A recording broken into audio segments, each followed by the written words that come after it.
All right, let's get started. Good morning, everybody.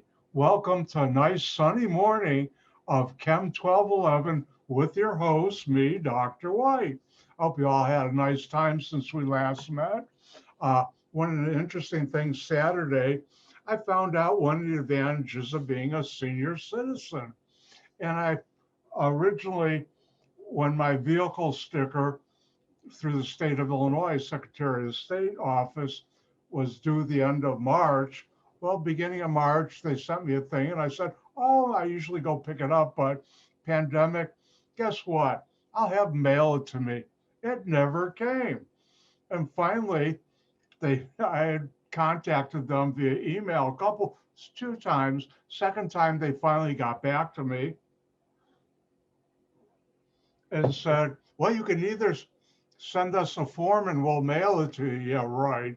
Or you can go to the Secretary of State office. Now I'm in Schaumburg and there's one in Schaumburg and the people, and they're really good. So I figure, all right, Saturday, it opens at 7:30. I'll get there at 20 after 7.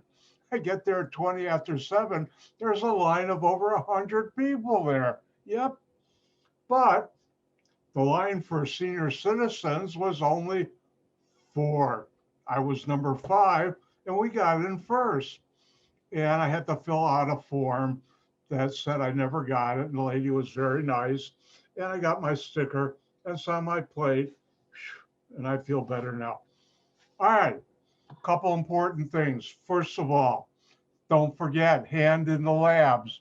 I've debated something, and I figure, don't tell anybody I'm going to be nice again.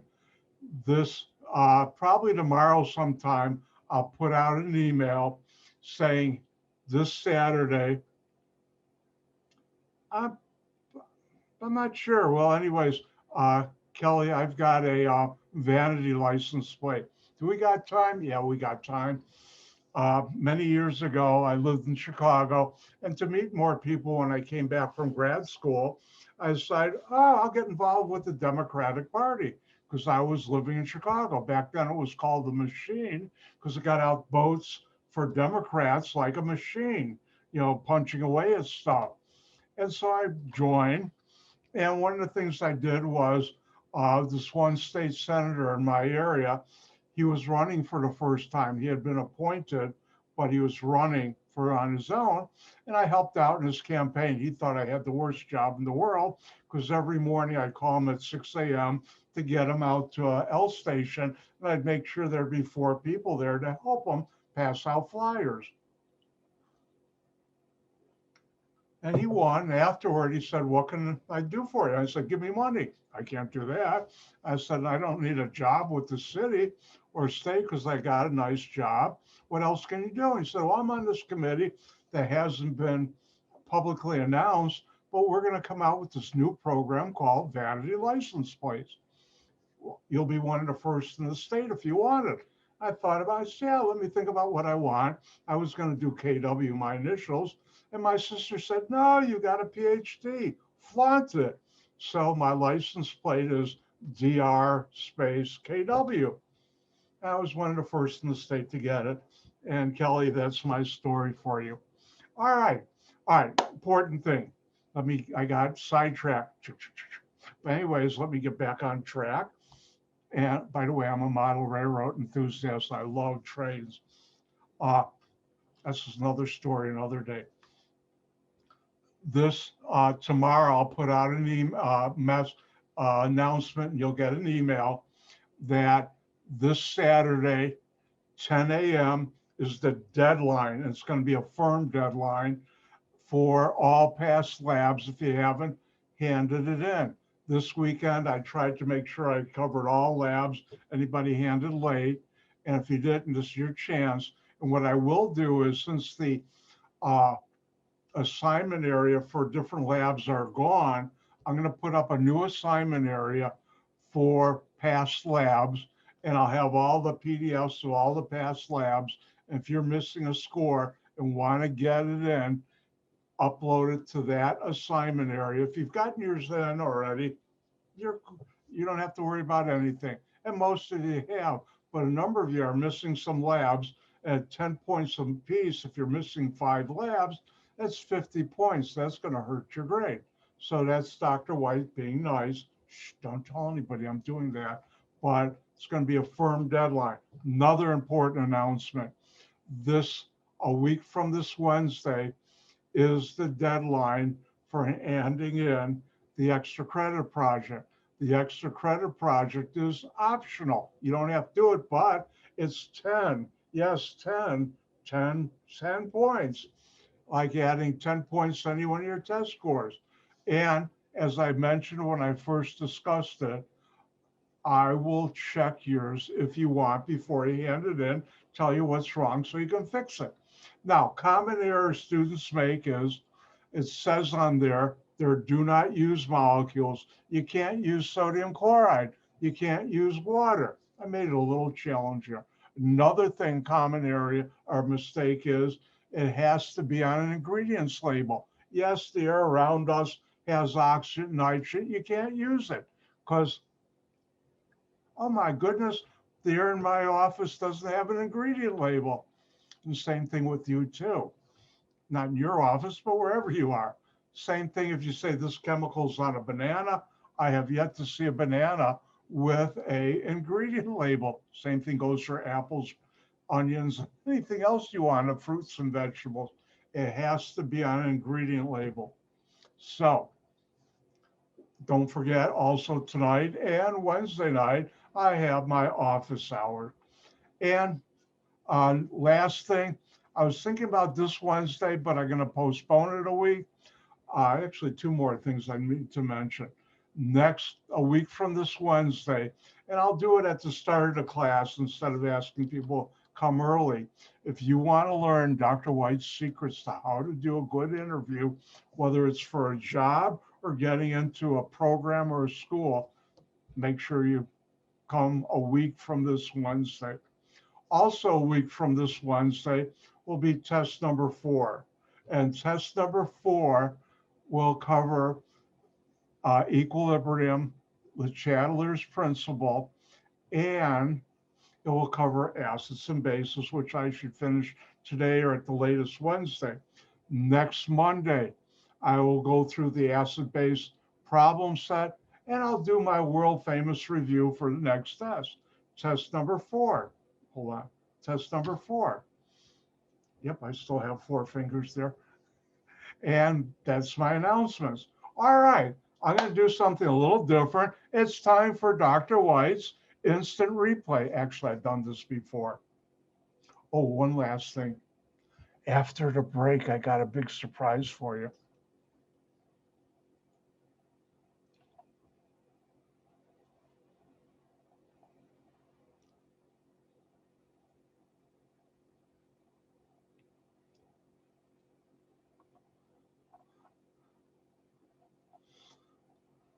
All right, couple things. First of all, everybody see Bronson-Laurie acid base on there? Thank you. All right, you should know an Bronson-Laurie acid, or just what is an acid? It's a proton donor. What is a proton? H plus.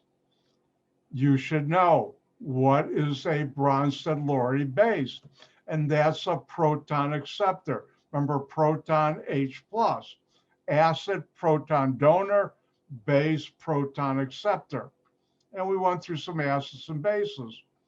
And water, when you add an acid, forms the hydronium ion, H3O plus.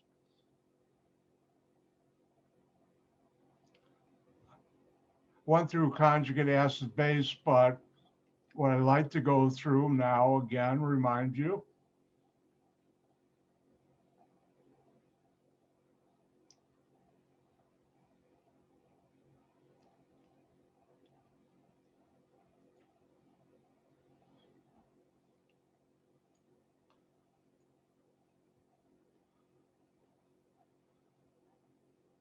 Hold on one second.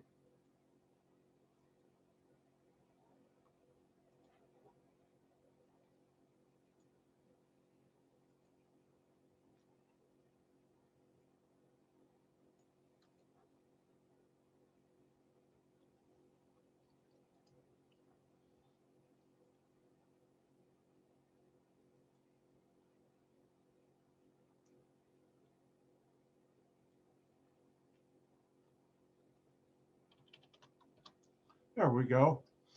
Let's talk about the dissociation of water. And water can react with itself. And it's this equilibrium. And notice the arrow on the bottom is to the left. That means it's mostly on the left side. And this is dissociation of water, also called ionization. And this you should know how to use.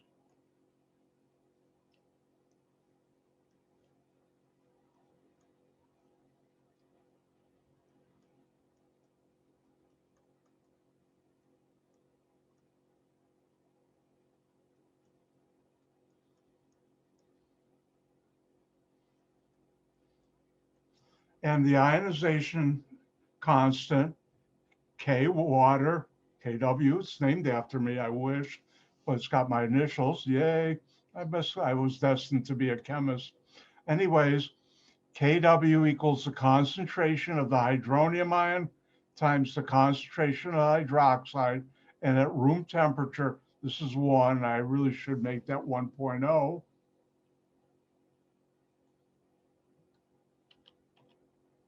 Times 10 to the minus 14. Now, next, you should know what is an acid, acidic solution, what is a basic, and what is a neutral. Acidic solution is when the hydronium ion concentration is higher than the hydroxide ion concentration.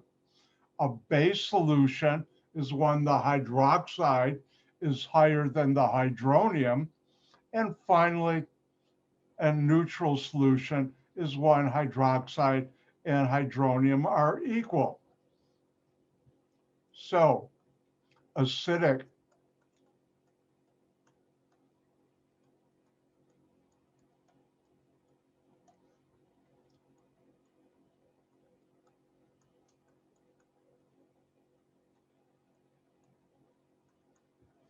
the hydronium ion is greater than hydroxide.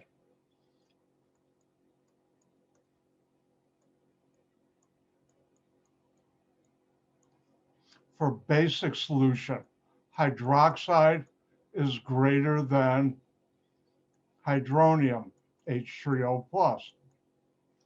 And finally, for a neutral solution,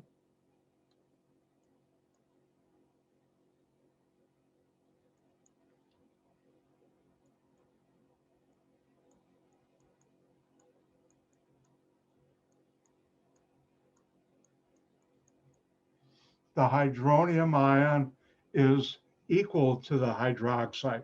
Acidic, there's more hydronium than hydroxide. Basic, there's more hydroxide than hydronium. And neutral, the solution hydronium is equal hydroxide.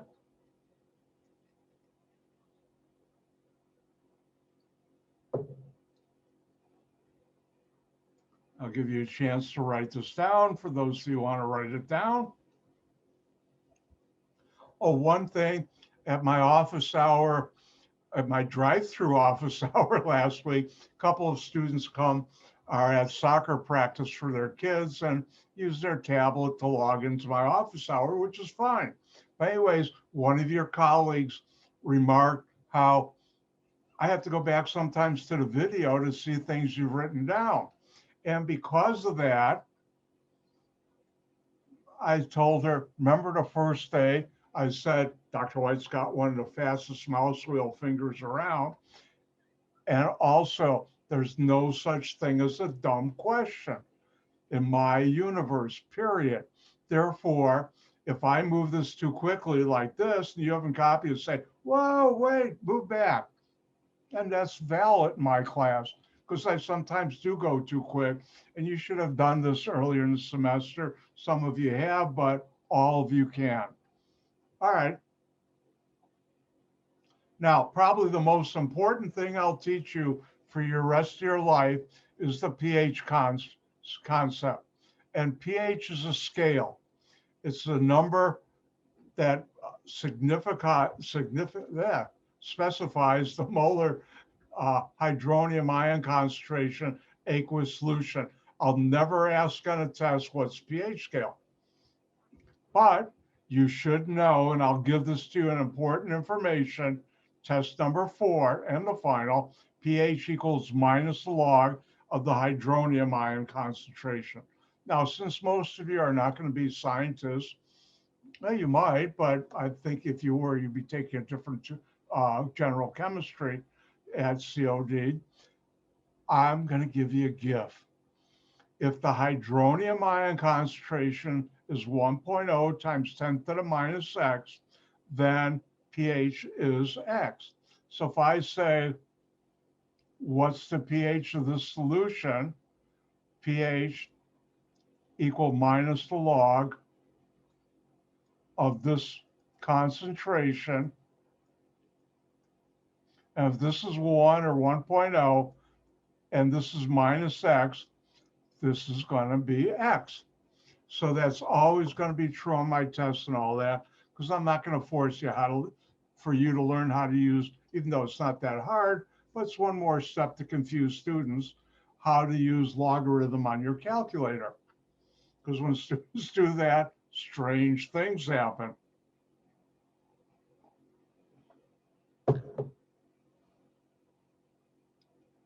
Now, the pH scale is from 0 to 14, never greater than 14, never less than 0.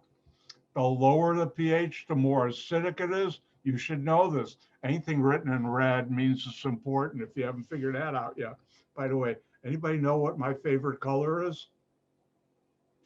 Yep, right, red. And the higher the pH, the more basic it is. This is a logarithmic scale, which means it's difference.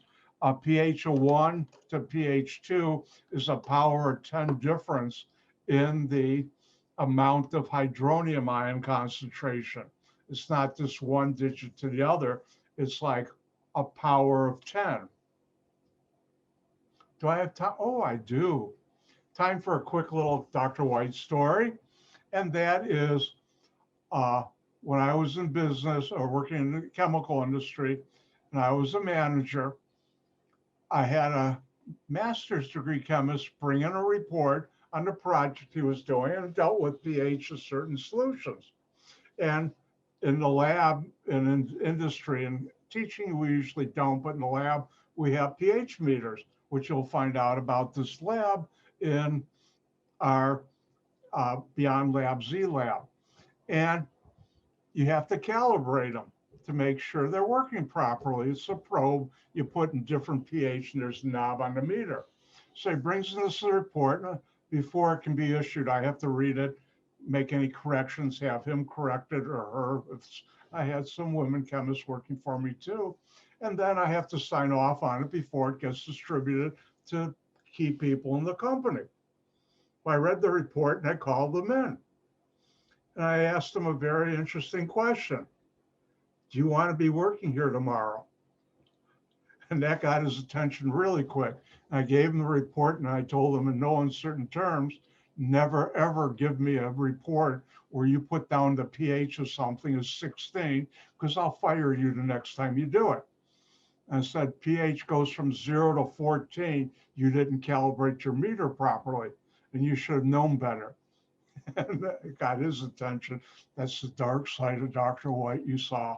And remember, pH is never greater than 14, less than 0, period. If you see that, somebody's messed up.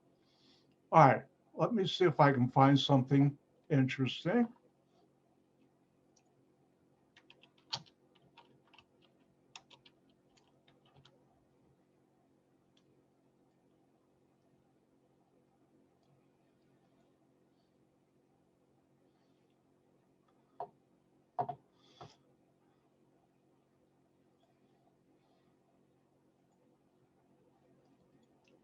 This will not be on important information. This is something you should know. For pH,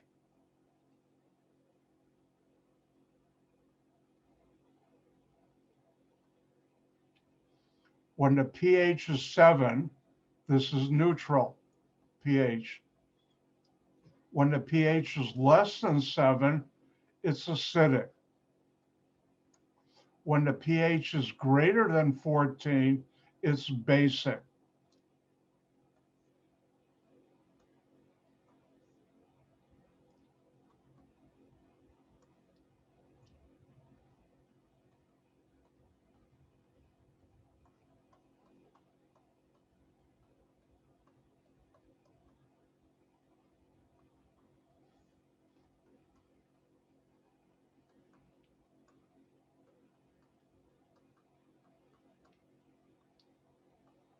Everybody get the message? Dr. White's being super subtle today. You should know pH scale goes from 0 to 14. At pH 7, it's neutral. Below 7, it's acidic. The lower the number is, the more acidic it is. And above 7 is basic. And that's what I'm talking about, a basic solution. And that way you don't have to remember at neutral, the hydronium and hydroxide are equal. You just remember 7, neutral pH. And if it's less than 7, you should remember, oh, acidic pH. And the lower it is, the more acidic it is. And above 7, it's basic. The higher the number, the more basic it is. Everybody see the pretty pictures on your screen? All right, let's take a look at this. If we look at water, if it's totally pure, it should be 7. If we look at HCl, which is a strong acid, it's pH about 1 or 0.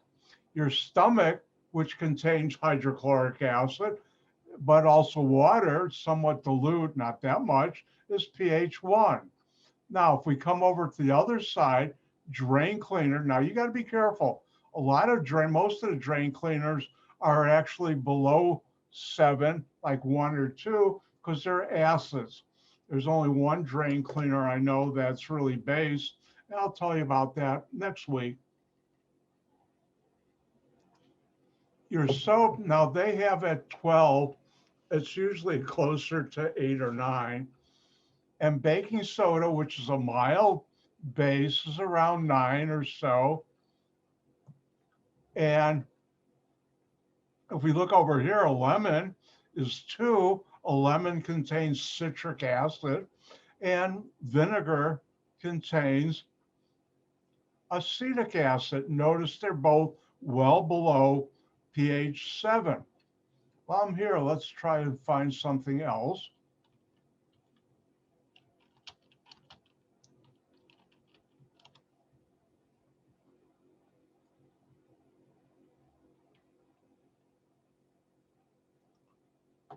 This isn't what I want.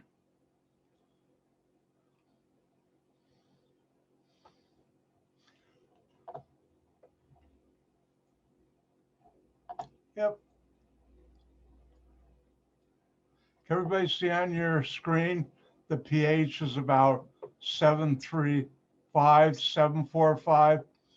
I always thought it was closer to 7, but let's take it assume. pH of your blood is very important. If the pH goes out of this range, you're dead. Simple as that. And how many of you have ever heard of acidosis? And I believe that's when your pH, and I might be quite wrong. Let's find out.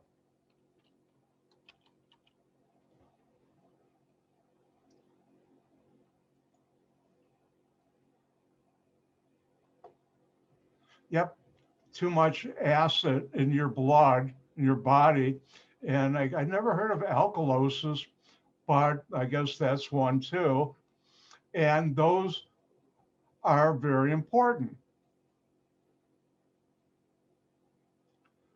Yeah, thank you. Ketoacidosis also comes, I teach about that in organic chemistry.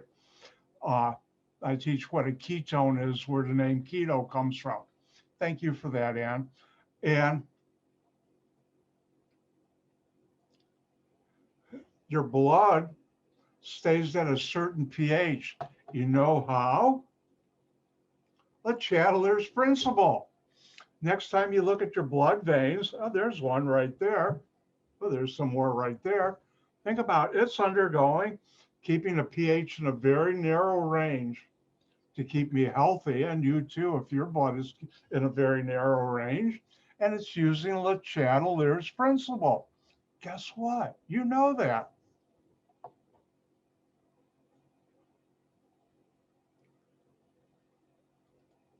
So the pH is in this range. Now, let's do something.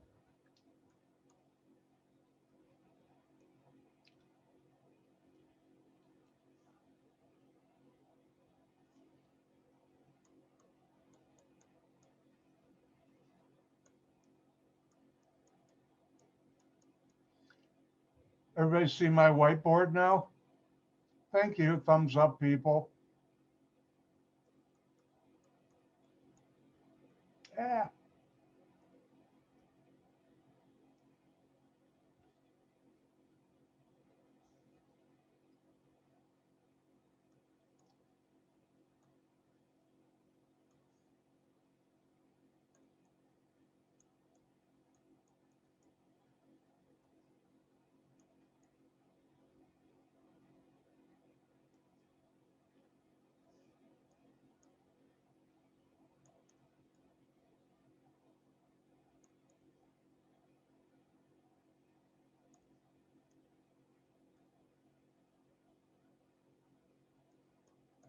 All right. Time for Dr. White to decode my handwriting.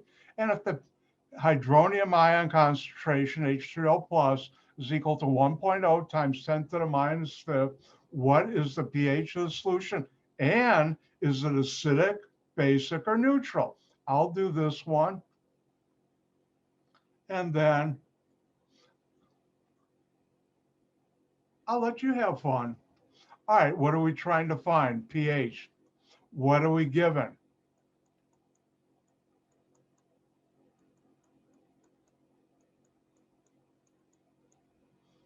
We're given that.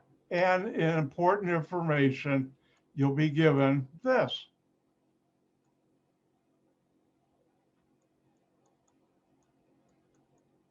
So to determine the pH, I use this, and I now have minus the log of 1.0 times 10 to the minus fifth.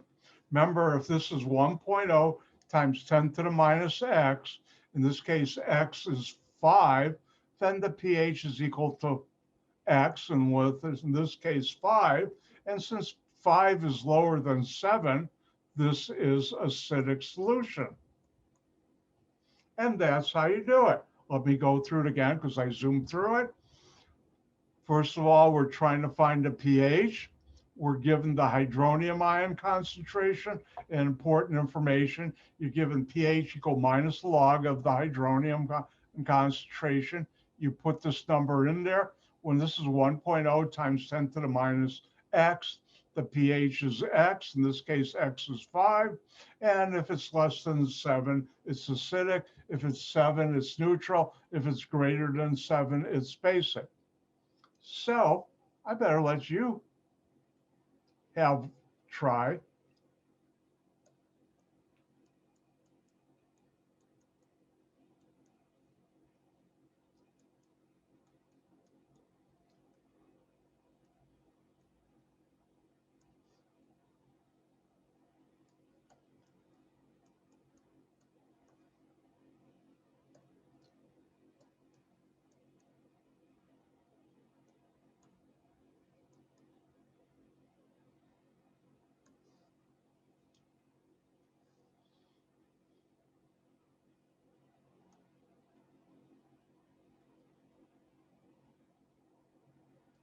And here's your chance to have some fun. If the hydronium ion concentration is 1.0 times 10 to the minus 10, then what is the pH? And is it acidic, basic, and neutral? Your turn.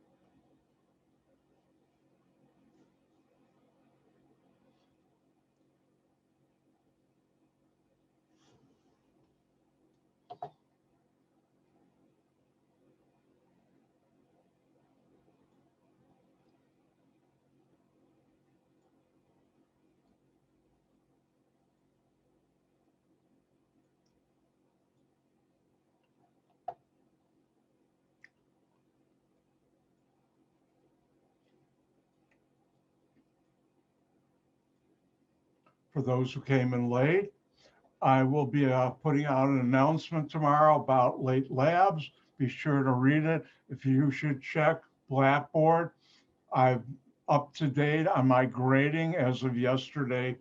I think it was about 1 p.m. when I downloaded.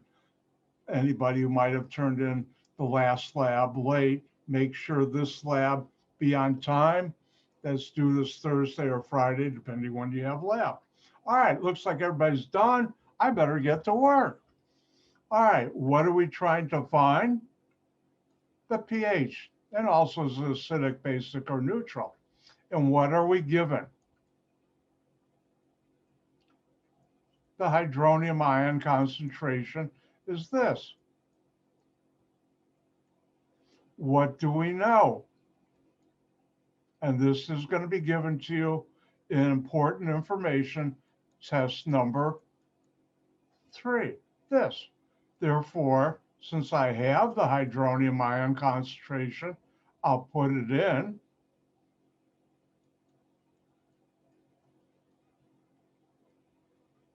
And if this is 10.0, 1.0 times 10 to the minus x, then x is the pH. This case, and I'll always give you that. If it's not 1.0, you got to get your calculator out. I won't do that to you. And therefore, the pH is 10. And the pH is greater than 7. Anything greater than 7 is basic. The pH were 7, then it'd be neutral. Less than 7 is acidic. And that's how you do that. All right, let's continue on. Let's do another problem.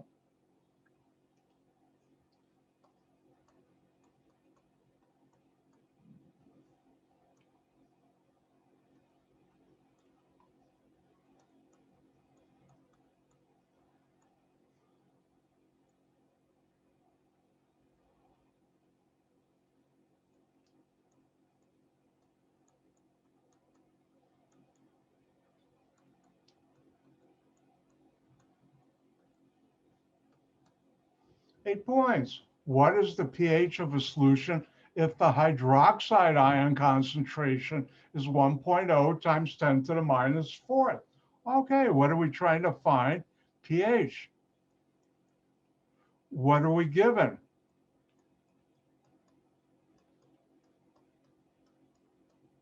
The hydroxide concentration. And what do we know?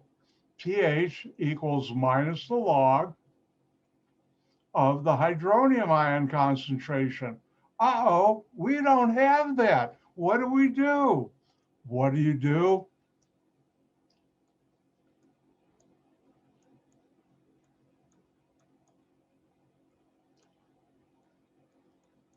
You need 2 steps. Step 1.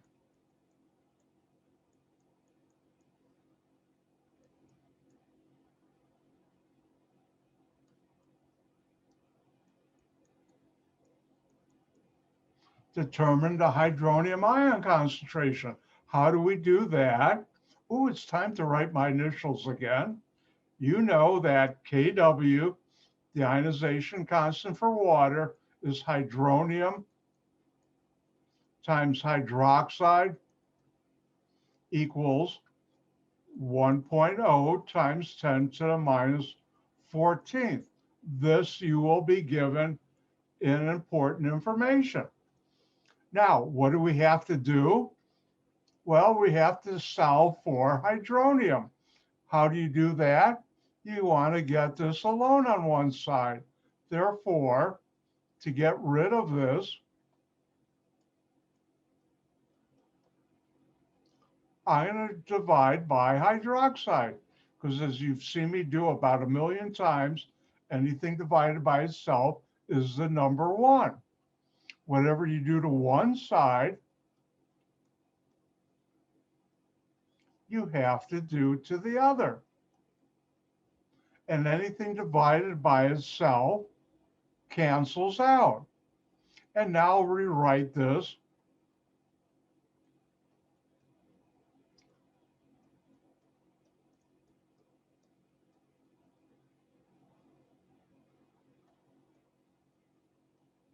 So my hydronium ion concentration is equal to this. I know the hydroxide, which is this, so I can put it in there, 1.0 times 10 to the minus fourth, which I will.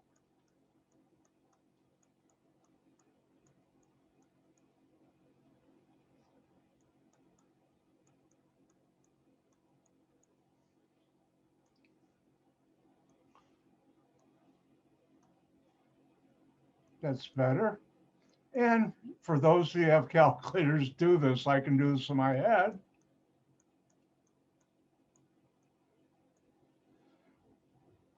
In case you don't know, 1 divided by 1 is 1, or 1.0, and 10 to the C divided by 10 to the D equals 10 to the C minus D. And one of the things I'm comfortable with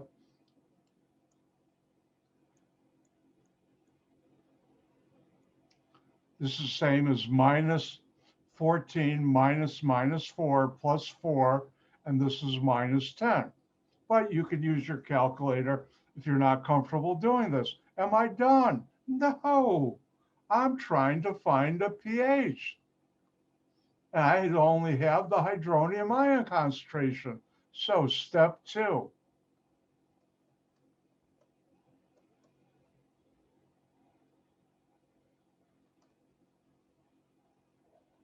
Determine the pH. And the pH which you'll be given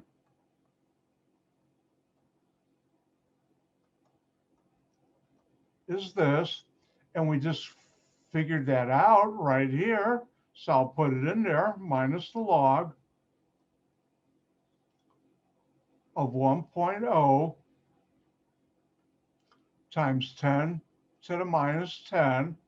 Remember, when this is 1.0, 1.0 times 10 to the minus x, the pH is x, and this side time is 10.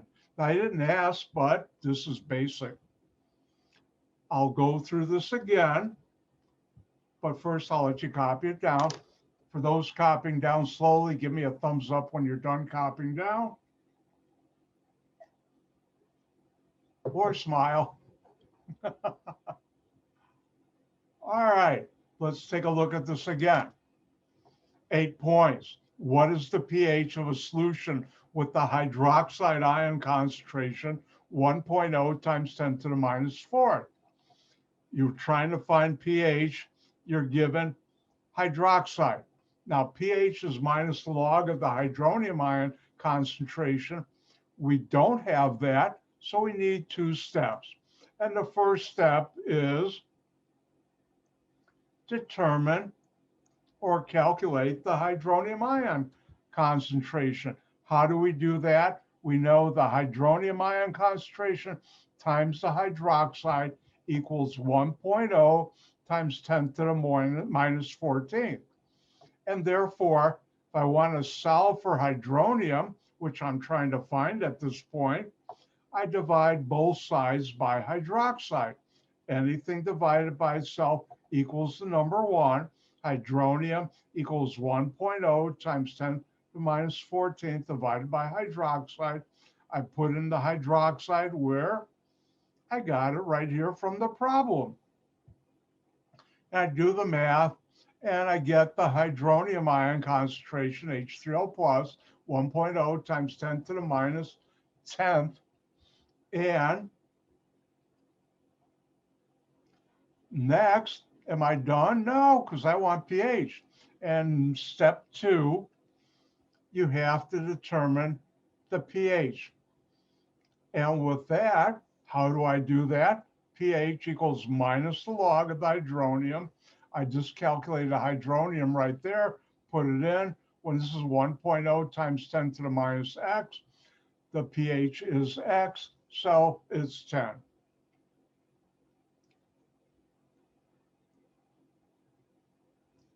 I see a question.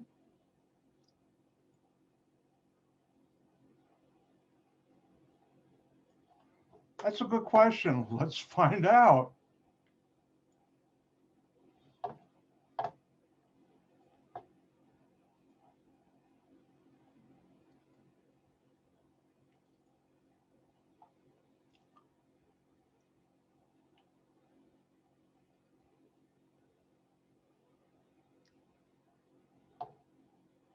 All right, hold on.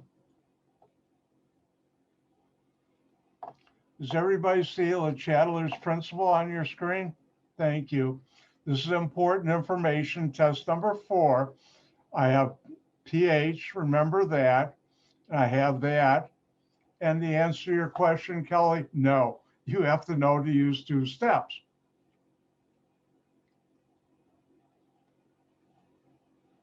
Now, in the past, I used to make students memorize all that, but I still am giving you a lot of stuff. So I've cut down way low on how much you have to memorize. But if you're trying to find that and you're given the equations, you should know it's 2 steps. And thank you for your question.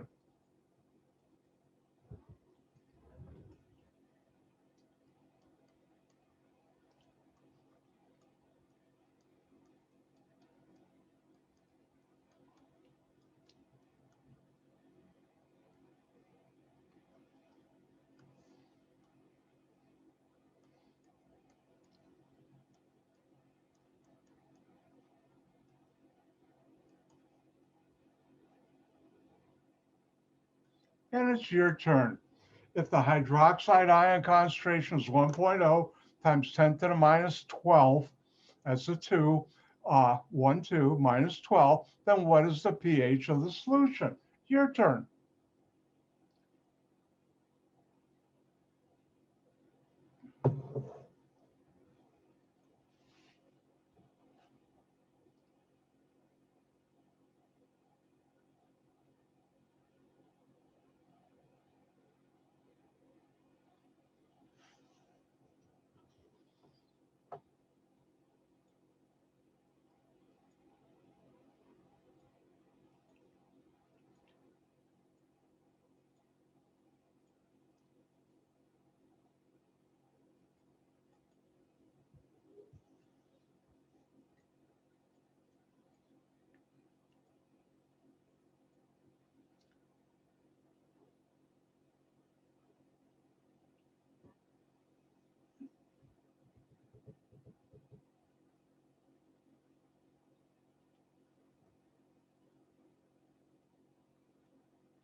Hint, use 2 steps.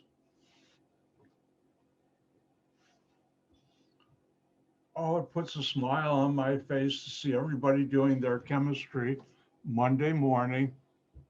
Thank you.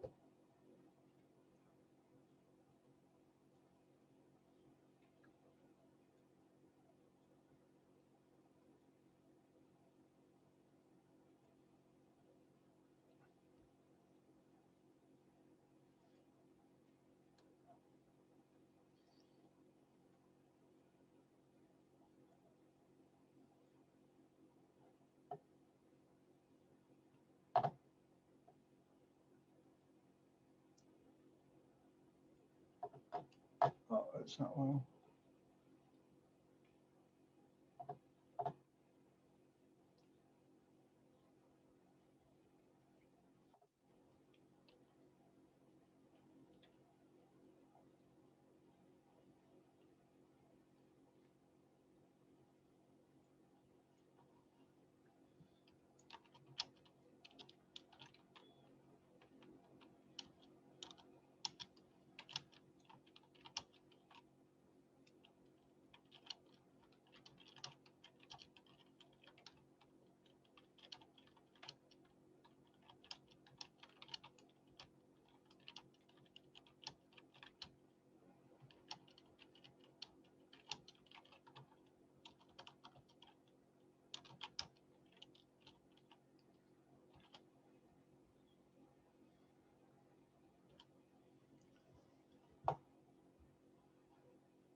All right, I'll give you another 15.2 seconds to finish up. Go.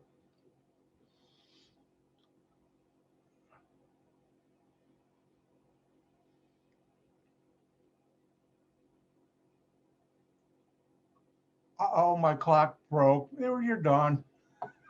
No, it didn't. All right, let's do this. What are we being asked to find? pH. What are you given?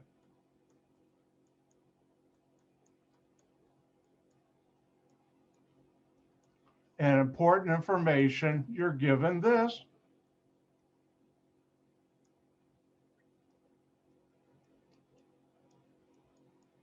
And you're also given this.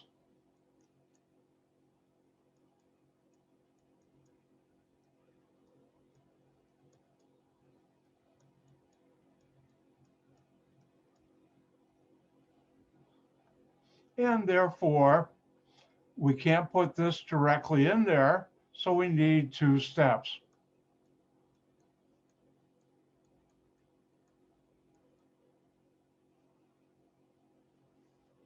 And step number one,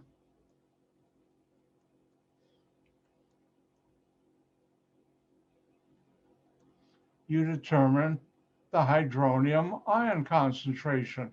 How do you do that?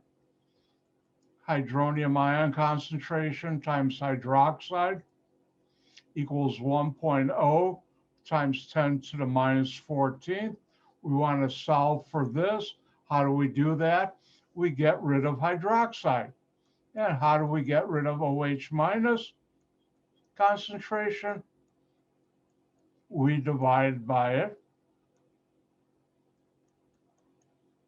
Remember, anything divided by itself equals the number one. Whatever you do to one side, you have to do to the other.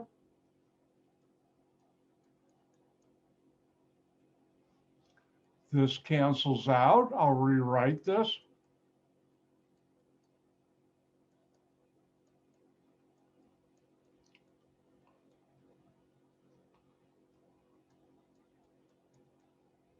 Where do I get this number? Right here. It was given to you in the problem, 1.0 times 10 to the minus 12.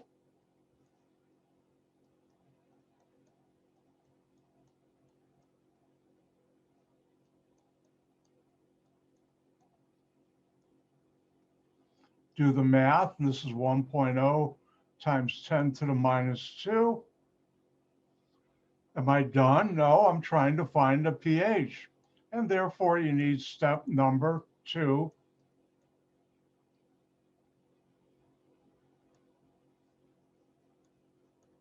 And pH equal minus the log of the hydronium ion concentration. In this case, we just figured it out, minus the log of 1.0 times 10 to the minus 2. And when this number is 1.0 times 10 to the minus x, this whole expression is equal to x. In this case, x is 2, and therefore the pH is 2. I didn't ask, but that's acidic. If I look at the clock, oh no, I'll come back to this and show you. I went a whole minute over, 2 minutes over. Why don't you come back at 10:57? That's when the numbers on your watch say 10:57, and I'm going to take a break, and I'll see you in 5. Actually, at 1 o'clock, it's 10:50. Come back at 10:57. You could use an extra minute. I'll be back.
Time to get back to work, everyone.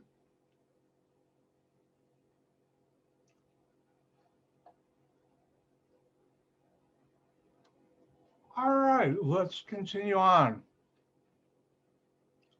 Now you're learning about pH. Let's look at something else. Everybody see my whiteboard? Thumbs up, people. I assume everybody sees it. I didn't see my thumbs up, people thumbing up. Ah, thank you. All right.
All right. Time for Dr. White to decode this.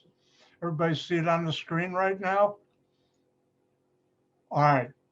If the pH of a beaker of water is 7.0, then what happens to, notice I have it underlined, the numerical value of the pH if I add a few drops of CONC period is concentrated H2SO4? Well, what do? Well, first of all, you have to know this is sulfuric acid. It's an acid. And the pH scale, hold on one second.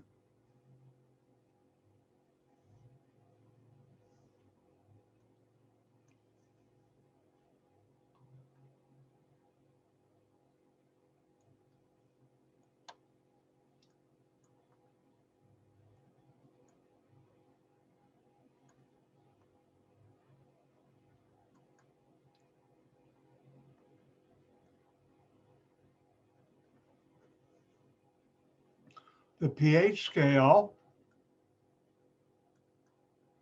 goes from 0 to 14. At 7, it's neutral. Below 7, it's acidic. And above 7 is basic. Well, if I'm going to add an acid, that's going to make it more acidic. Therefore, the pH will drop, go down, decrease, or whatever synonym you'd like to use. Ooh, fancy word, synonym, to indicate which direction the pH is. I am not asking, will it become acidic or basic? I'm asking what happens to the actual numeric value.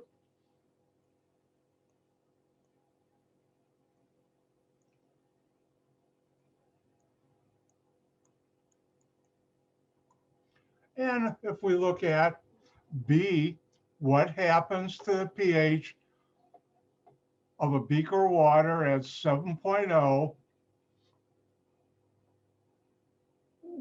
If a pH of the beaker of water is 7.0, then what happens to the numerical value of the pH if I add some NaOH? And what do? Well, first of all, you have to know sodium hydroxide is a base. And adding base to something will increase the pH. it becomes more basic. Now, I'm not asking will it become acid or base. I'm asking what happens to the pH numerical value. In that case, it will increase. Go up. You could also write go up too. And up here, I could have written go down. And that's something you should know. All right, I'm going to give you one to try. Hold on, I see a question, and I do questions. How do we know NaOH is a base? Good question.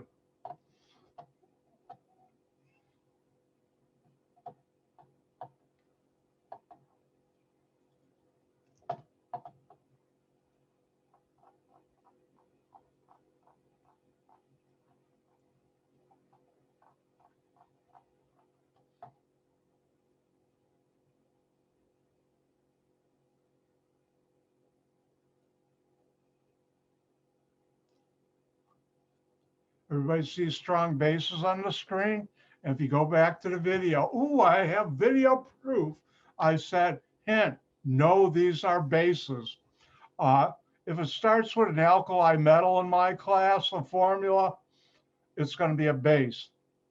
If it's the one exception is if it starts with nitrogen ammonia. But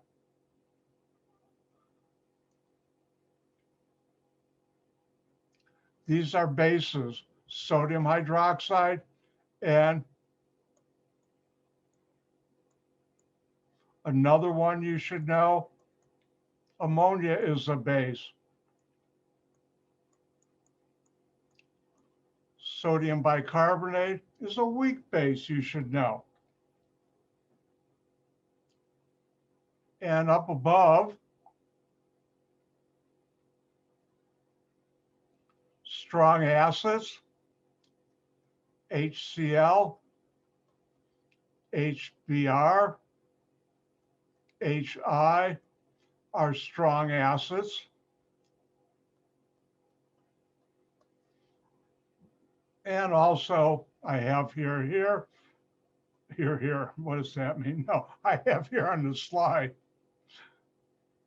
nitric acid, H2SO4, probably the most important acid in our economy today, H2SO4. And these are all acids. So this is one of those things I'm making you memorize.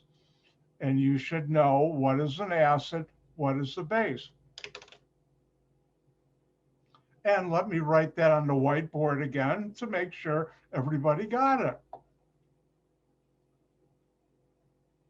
I'll come back to the problem.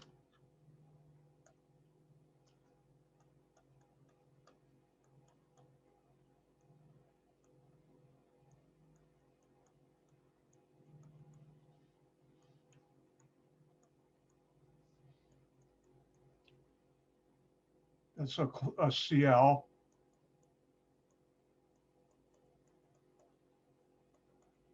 Someone has a question, I'll get to you in a second. You should know these are all acids. And while you're writing those down and check who's got a question or a comment, you're welcome. All right, when you got this written down and a abbreviated list, you should know these are acids.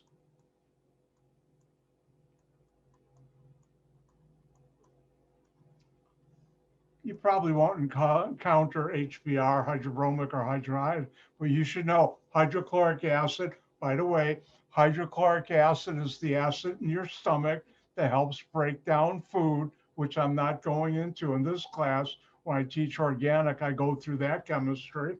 But why is your stomach acidic? Remember pH below 7?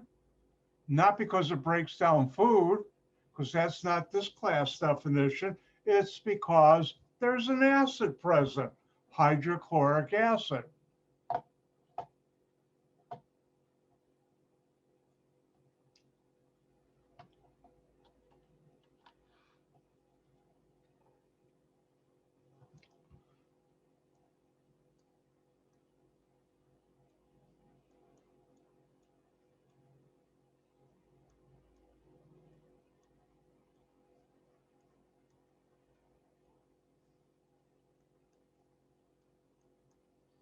Hint, hint, wink, wink, say no more.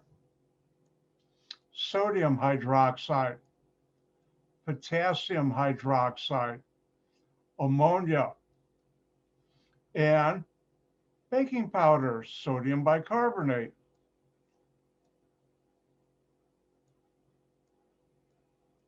These are all bases. And if I ask you, give an example of a base in your daily life, you could put this, any one of those down.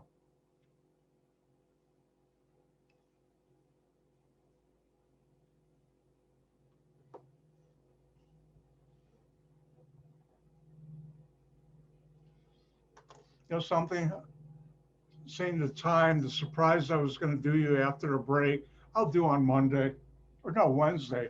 Today is Monday. Hold on, I gotta, ah, I lost time, track it. See what, how time flies when you're having fun with chemistry? I already thought it was Wednesday.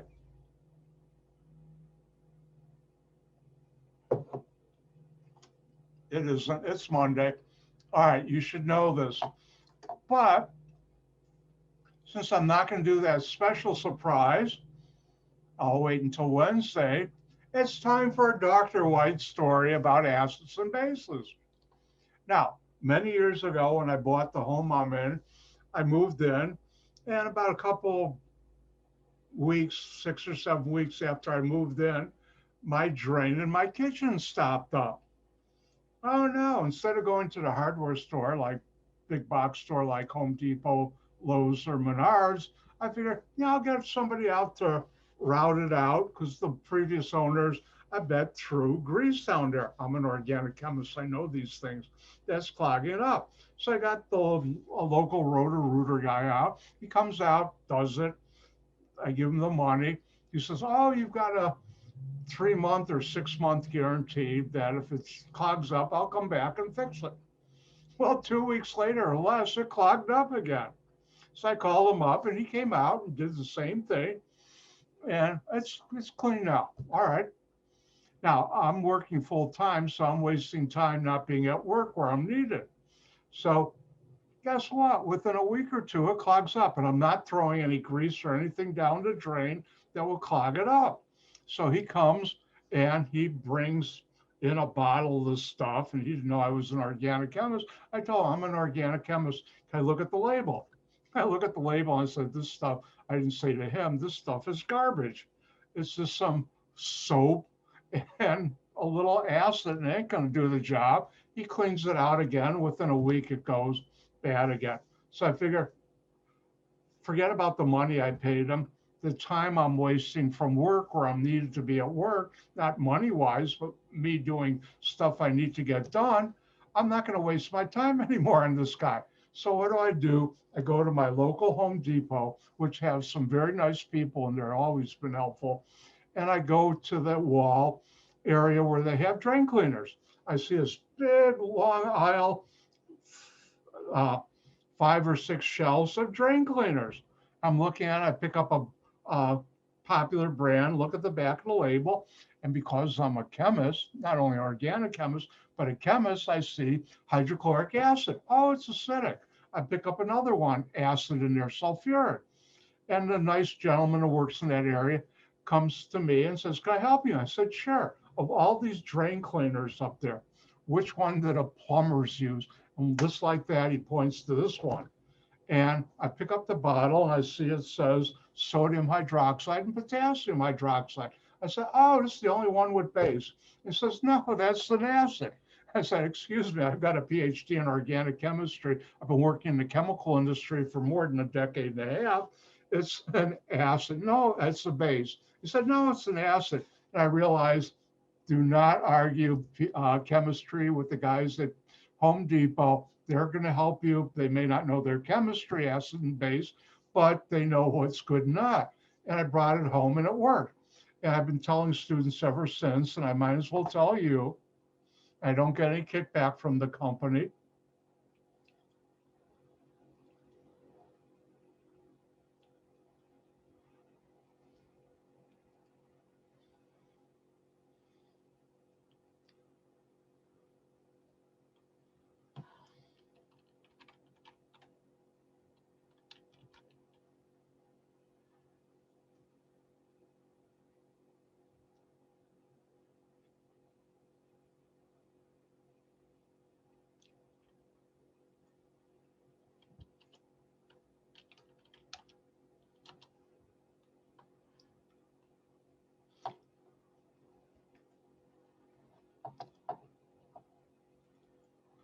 All right, does everybody see on your screen here in grease cleaner?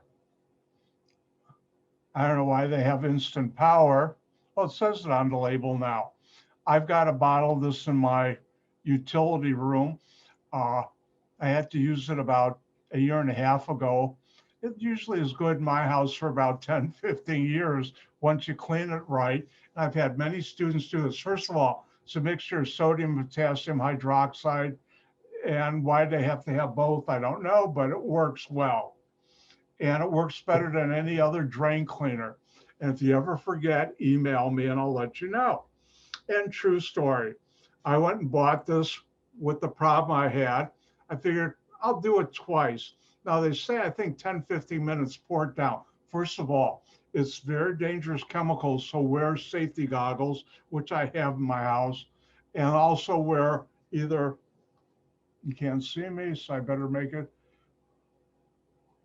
wear, hold on, oh, Dr. White's larger, wear a long sleeve top or a lab coat. I have both. And where they say 15, if it's real bad, I did a half hour. And then from another sink, instead of flushing cold water down there, I carefully used hot water from a bucket from another sink. And I did this twice, and I never had a problem for at least 10 years. And then it happened again, which will happen. I try and make sure when I'm cleaning up any oil or grease, I put into a baggie and throw out with the garbage. Never put it down my sink, or you'll be doing this more often. Now, couple things. One, my sister has at that time, five Old English sheepdogs in full coat, plus herself. And my brother-in-law called me up and says, our bathtub's clogged up. And I said, oh, it's probably here. Go and buy this stuff. And I told him, if you want, I'll come over and do it. He says, no, I can do it. I told him about eye protection and wear a long sleeve. He did it, followed it, boom, clean. I've had other students either in their kitchen or bathroom use this, and every time, no problem whatsoever. Just follow instructions and wear proper safety equipment, and it works quite well. And that's my gift to you today. And if you forget, call me. I'll be more than happy to tell you how to do that. Ooh, that reminds me. I think Wednesday I'll have time. Besides my special surprise for you, Wednesday I'll teach you using something with an acid in it, how it helps clean your bathtub scum off with about 2 or 3 minutes of light scrubbing. How many of you hate cleaning your bathtub? Of all the things at my house, I hate it. It's about time. And I finally got tired of scrubbing for 45 minutes because I let it go too long anyways. And if you're not using liquid soap, bar soap, this will cause that soap scum on there. And it works on shower stalls and the walls too. And I finally said, you're an organic chemist, use chemistry. And I thought about, oh, come, I should have thought of that. And now I'll teach you about a product. You sprinkle it on there, make a paste, put it on there, let it sit for 10 minutes. First, wet it with hot water. I have one of those removable shower heads, so I can do that easily. Wet it with hot water, put the stuff on there, let it sit 10 minutes. Take one of those, either a paper towel or the green 3M pads, just rub it a little for like a minute or not even that long, spray it down, boom, you're done. The actual time now for me to clean my bathtub and shower and the walls when it's bad, I got to do it this weekend, it's bad. My actual labor time, 7 minutes if that long, which is quite good. I don't like CLR because I haven't seen the ingredients. Hold on one second. Since we're doing real,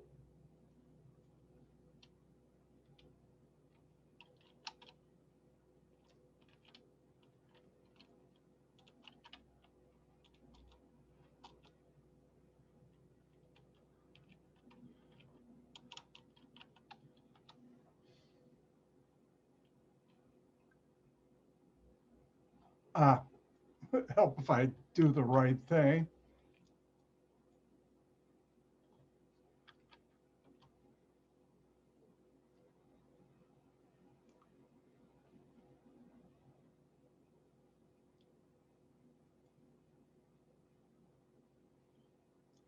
Well, I'll have to look it up.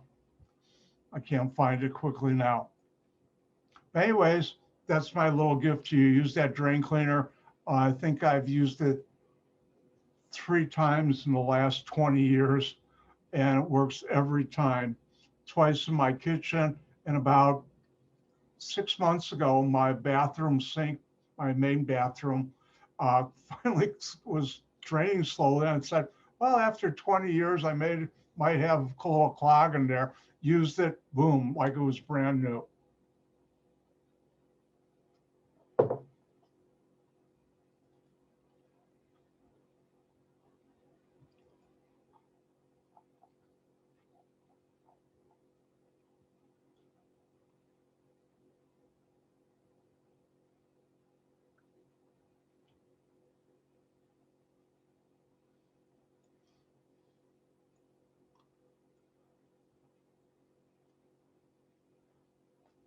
Kelly asked a question, can you use drain cleaner in your toilet? I would think if you have a problem with your toilet flushing, it's more likely the sewer line. Let me undo this. It's time for Dr. White's home improvement television show. And it's time for my home. I've had it happen. I have a problem where I have trees in front of my house, and the house has the old clay pipes.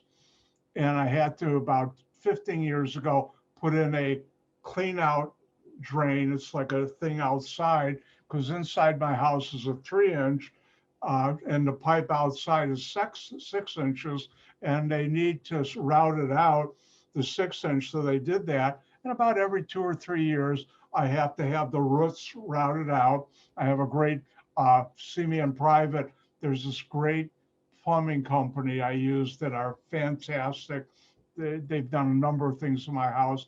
These guys are good. They're not the cheapest, but they're the best. And they come out and route that out. And that's usually the problem. And if you have trees in front of your house and you don't have a newer house that they use PVC pipe instead of the old clay, then you won't have a problem. But I do. And where I live in Schaumburg, twice a year they come out free when you call them up, and they'll inspect your line with the camera that they put in the clean out valve to see if you need to get that routed out. And usually I know it's about 2 years. I'll call them up. They'll come and say, yeah, you need it routed out. I'll call the company. It's a couple $100, but it's worth it instead of having a backup.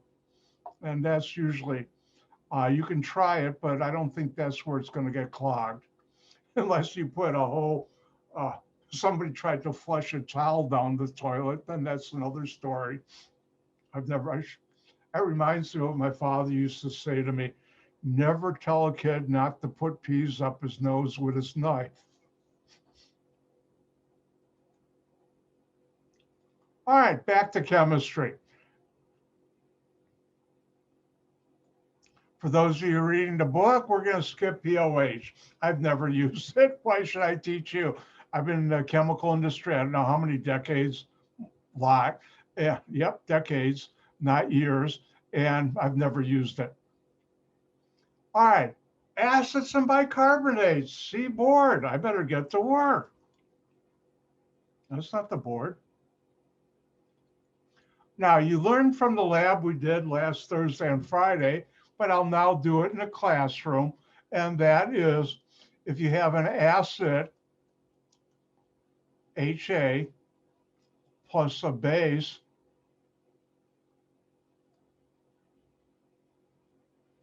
it's a neutralization with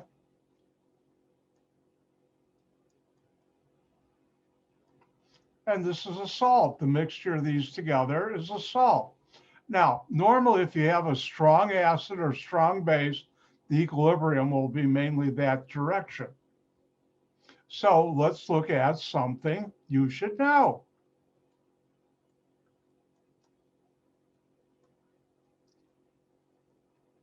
I didn't do it in red, but you should know this. Let's look at a weak base. And there's one base I'd like you to know. And this is sodium bicarbonate.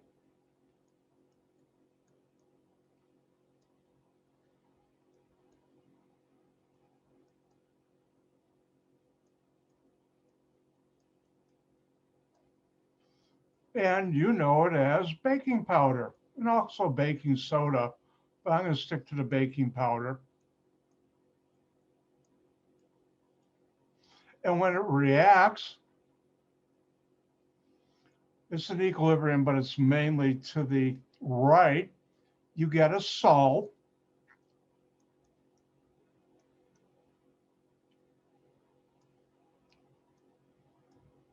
And you get something called carbonic acid, which immediately, once formed, breaks down to water plus carbon dioxide, given off as a gas.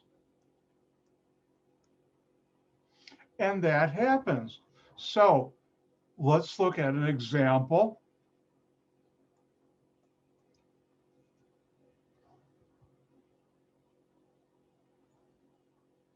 Am I not visible? A minus.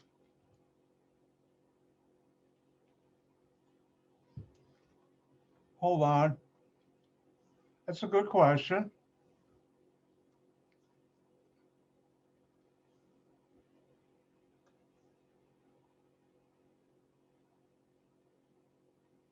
Is that better? Na plus A minus.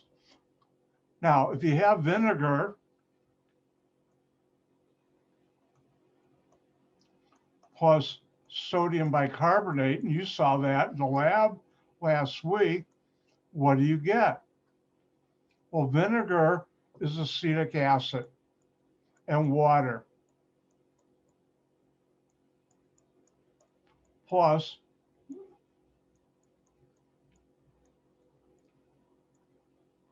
it goes mainly this side, and this structure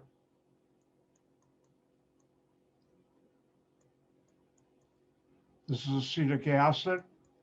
This I'm not going to.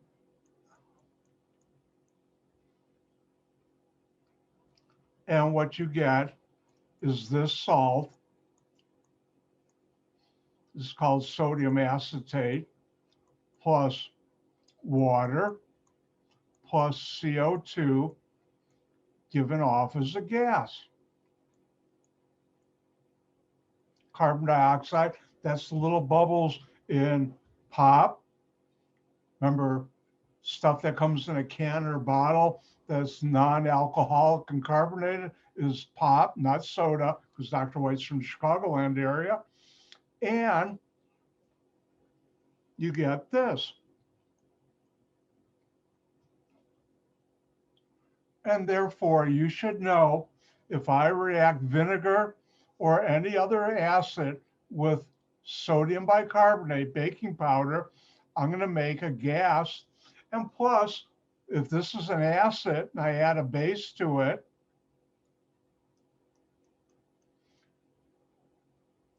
what will happen to the pH? The pH will increase because I'm neutralizing, this is called neutralization, neutralizing a acid. The acid and base react together to neutralize it because you're moving the pH closer to 7. And it's time for a great Dr. White story. Are you ready for it? When I was, about 5.5, it was first grade, first kindergarten, somewhere in that area. My father, who loved chemistry, I wonder why I became a chemist, I don't know, taught me something real neat. Now, back then, this was in the mid 1950s. Yeah, it was a long time ago. Wow, it is a long time ago. What was going on in the United States and the world? The space race. The United States was in a race with the evil Soviet Empire, now called Russia. They're still evil in my mind, but that's another story. But not the people, just the leaders. But anyways, to get to space first and get the satellites up, rockets up, first man in space and everything. And therefore, if you were a little kid, the best toys were something that were rockets, because everybody was interested in space and rockets. Well, it turned out, oh, by the way, warning, Dr. White artwork, make sure you don't laugh too hard and hurt yourself.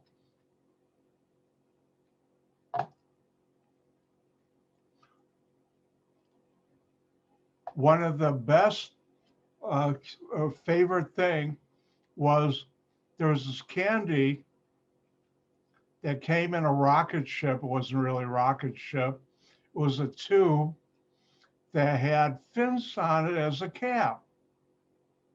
Yes, you can laugh. And inside were these little dots of candy, little spheres. And what you do is you took the cap off and ate the candy. Now, the candy inside there was the most god-awful candy you ever had tasted. How do you know? Those things cost about a penny. They're about this big. Because any 5-year-old who knew better, as soon as they got one of those to play with, would take the cap off and throw the candy in the garbage can. Was that, now you know it's got to be bad candy if you throw candy, a little kid throws candy in the garbage can. It was awful. Well, what my father showed me was this. If you take the cap off and turn it upside down, you have a very little small test tube. And you put in there some baking powder,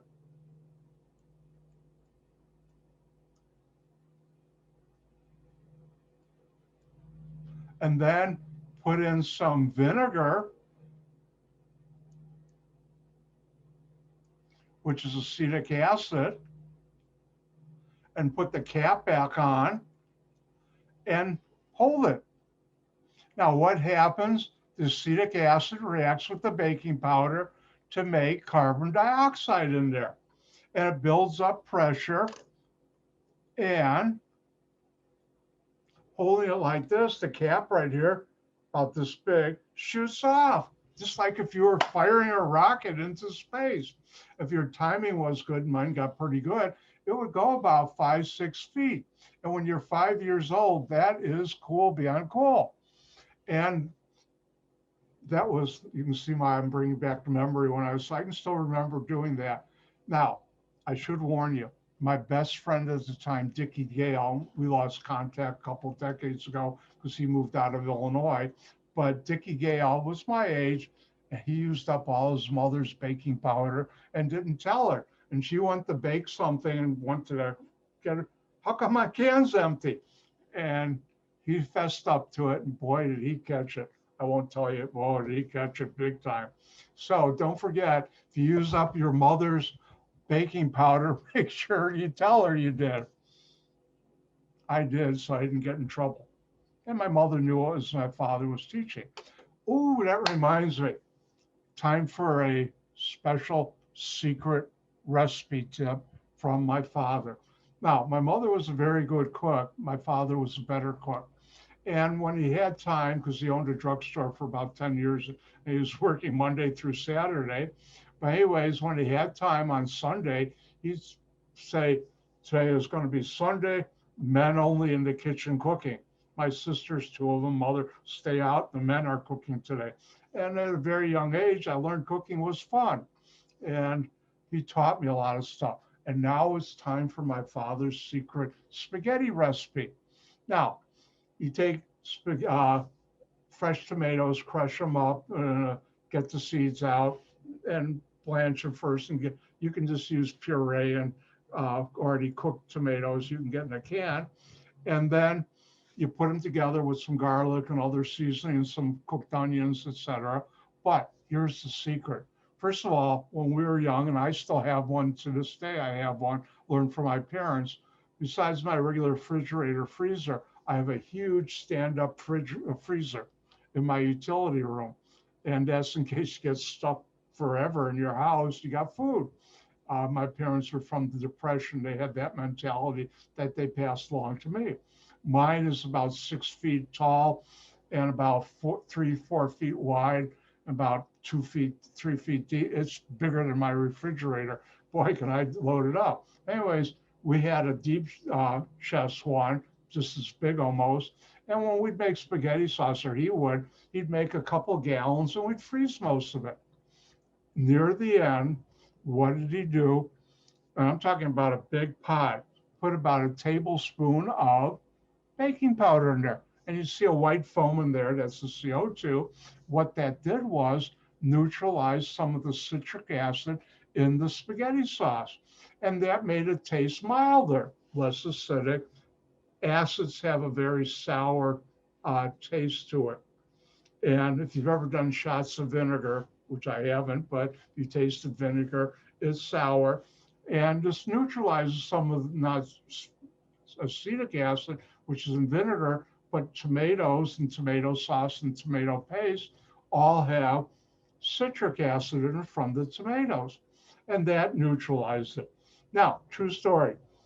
Uh, After I taught a class like I did you, and I'll also teach another thing in a second, uh, one of the students came to me a couple weeks later and said, I'd like to thank you, and my father thanks you. I said, well, you're welcome. Now, why are you thanking me? Well, we did your father's spaghetti sauce thing, and we loved it. Oh, good. And I said, but it really helped us. How did it help you? Well, both the student and her father suffered from acid reflux. That's where your acid from your stomach comes up your esophagus. And Dr. White's not a medical doctor, but I do know that when I worked at one company, we had another manager who had it real bad. He had to have some sort of operation because it was so painful whenever he ate certain things. Well, she was telling me my father and I love spaghetti and meatballs with spaghetti sauce we bake. But whenever we eat that, because of the acid from the tomatoes and the spaghetti sauce, we suffer. By putting baking powder in there, guess what? It didn't taste as bad. It didn't cause any problems because we neutralized some of the acid. That's one story. Now, another baking powder story, after I told about my father's thing and showed everybody how it gives off CO2, we found a student came to me and said, oh, that explains why my grandmother's always burping. Why is she always burping? Well, she's from the old country, and I forgot which old country, Latin America or Europe, one of those two.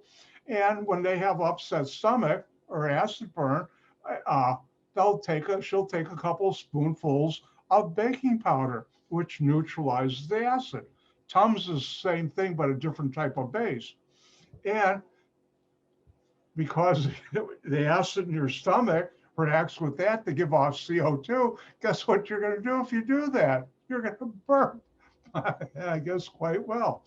And that's it. Now, have you ever made your own spaghetti sauce and it doesn't taste as good as the stuff in the real high-end restaurants? I don't know how my father found this out, but in a big pot, and remember, we're making a couple gallons, we added about a quarter teaspoon of cinnamon, and that gives it that professional. Now, if you're making a smaller one, this is a pinch.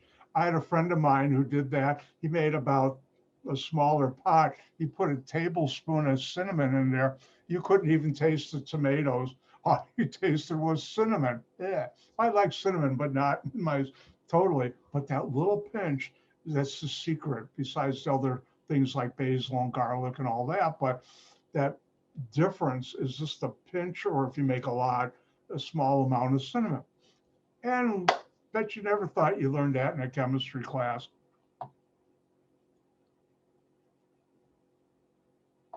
All right.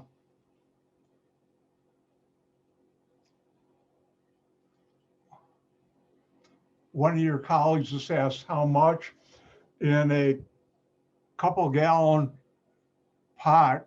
We'd use maybe a teaspoon. And what I would do is, if you're making a smaller amount, and if you're into cooking, you should know this trick, put a small pinch or two, mix it up, taste it, and add a little more until it tastes a little mild. I would say if you're making a couple of quarts, I wouldn't put more than maybe a half a teaspoon or a quarter teaspoon. I just do a small amount at a time. You're welcome, Justin. All right, let's get back to chemistry. But don't forget about my rocket ship. Wrong thing.